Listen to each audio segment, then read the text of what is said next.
স্বাগতস ব্লগে আপনাদের সবাইকে স্বাগত জানাই। আমরা চলে এসেছি এখন রাঁচিতে। রাঁচিতে এখন এসেছি আমরা হলো ধুরুয়া ড্যাম। রোববারে একটা সুন্দর বিকেল কাটাতে নিজেরাও দেখি, ভাবলাম আপনাদেরকেও দেখিয়ে দিই। দেখুন ধুরুয়া ড্যামের, এটা রাঁচি শহর থেকে মোটামুটি ওই 9-10 কিলোমিটারের মধ্যেই। আমিও বেশ অনেকদিন পরেই এখানে আসলাম। রোববারে সুন্দর একটা বিকেল, সূর্য ডুবে গেছে।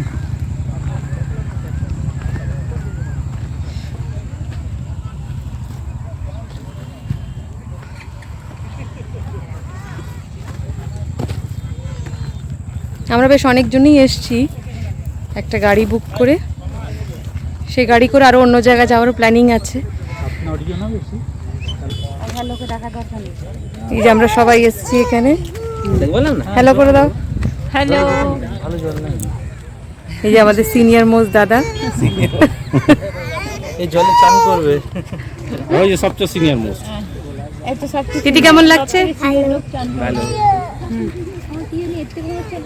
একটা জিনিস যেটা এখানে নোটিস করলাম, দেখুন, জানি না কত দূর দেখাতে পারবো, জলটা খুব একটা বেশি ডিপ নয়, আর দূরে একটা দ্বীপ মতন হয়ে রয়েছে। দেখুন এখানে কত পাখি বসে রয়েছে। দূরে পাহাড়ের ওপরে অনেক কমপ্লেক্স দেখা যাচ্ছে, সেগুলো ওপারের পুরো পাহাড়ের ওপরে দেখতে পাচ্ছেন সব জলের ট্যাঙ্কি। ওই দূরে পাহাড়টার ওপরে কমপ্লেক্সগুলো খুব ভালো পজিশন। এটা রাঁচি কমপ্লেক্সগুলো একদম পাহাড়ের ওপরে,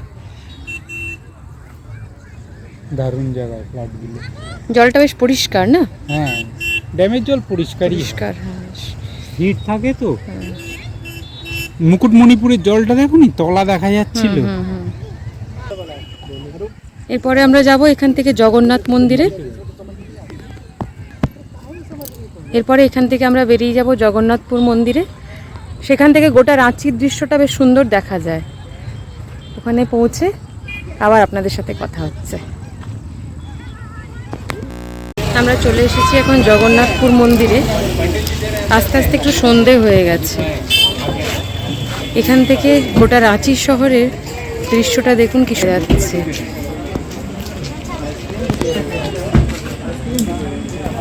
চারপাশে আলো জ্বলছে।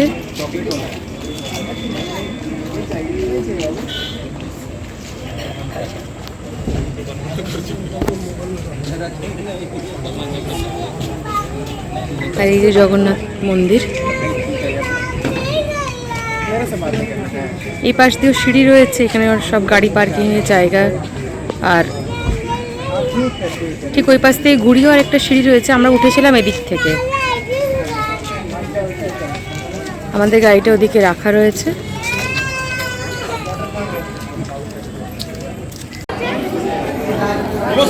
এই হচ্ছে রাঁচির জগন্নাথ মন্দির, জগন্নাথপুর এই জগন্নাথ মন্দির। ভেতরে ফটোগ্রাফি অ্যালাউ না, বাইরে থেকে এই মন্দির। আর এখানে যজ্ঞ বিয়ে ঠিয়ে হয়। এটা একটা প্রবেশদ্বার, ওইটা মেন প্রবেশদ্বার। লাইটটা পড়ে আছে, দেখানো যাচ্ছে না, ওইটা মেন প্রবেশদ্বার। তারপর ঢুকে গিয়ে এই পুরীর আদলের জগন্নাথ মন্দির। এইটুকুনি দেখানোর ছিল। এরপর বাড়ির পথ ধরব। বন্ধুরা, এই এসি ইকোনমি ক্লাসের হাটিয়া এক্সপ্রেস আমরা রাঁচি থেকে ফিরছি কলকাতায়, যেটা হাটিয়া হাওড়া এক্সপ্রেসের, সেটা এই ইকোনমি ক্লাসটার আমি একবার ট্যুর করিয়ে দিচ্ছি। যারা গেছেন, এই যে আমার মার এই মেয়ে আর মিসেস বসে আছে, আমি একবার ট্যুর করে দিচ্ছি ইকোনমি ক্লাসটা কীরকম হয়। যারা গেছেন তারা তো জানেন, যারা জানেন না তাদের জন্য ট্যুরটা করিয়ে দিচ্ছি। বাথরুমটা এইরকম, উঠেই বাথরুম, দারুণ দারুণ। আরও কিছু দেখাচ্ছি। ওখানে ওয়াশ আছে, এখানে বেসিন আছে, অমর।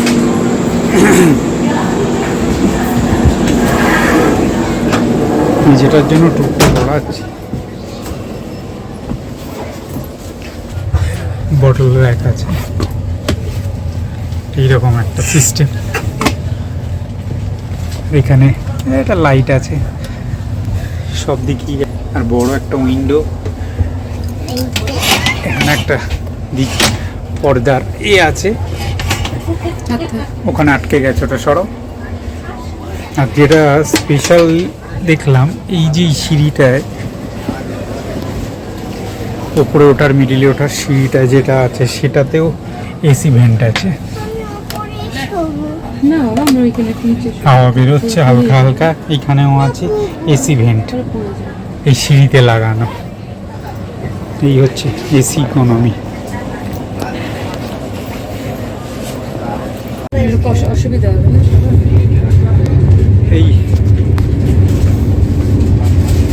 নতুন বগিটা তোমার কেমন লাগে? দারুণ। অনেক ফেসিলিটিস আছে।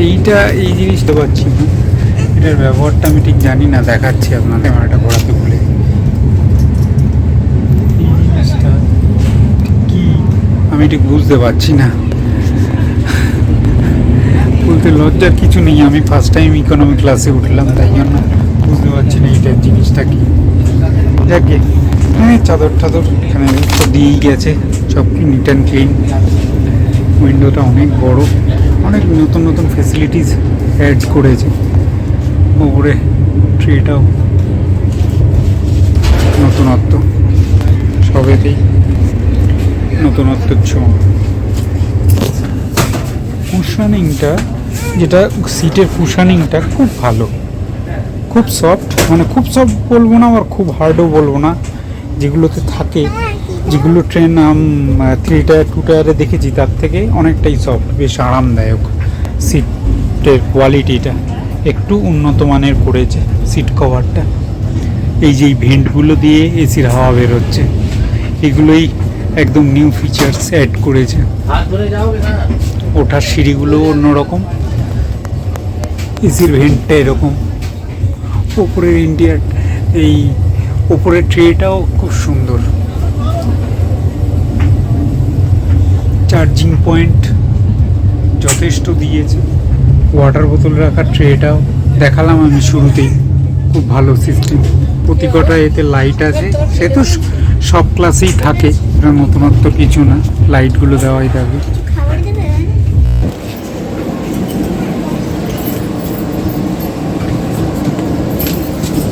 এটাই দেখাবার জন্য এই ভিডিওটা করলাম। ট্রেনটা ছেড়ে দিল, আমরা যাচ্ছি হাওড়ায় ফিরছি। এই ইকোনমি ক্লাসটা এর আগে আমি উঠিনি, এসি 2 টায়ার 3 টায়ারেই গেছি। এটাই দেখাবার জন্য কিছু মডার্ন ফিচার্সগুলো, যেগুলো আমার কাছে নতুন লেগেছে, সেইগুলো আপনার কাছে তুলে ধরলাম। এইটুকু করলাম ভিডিওটা তার জন্য। ঠিক আছে, দেখা হবে অন্য কোনো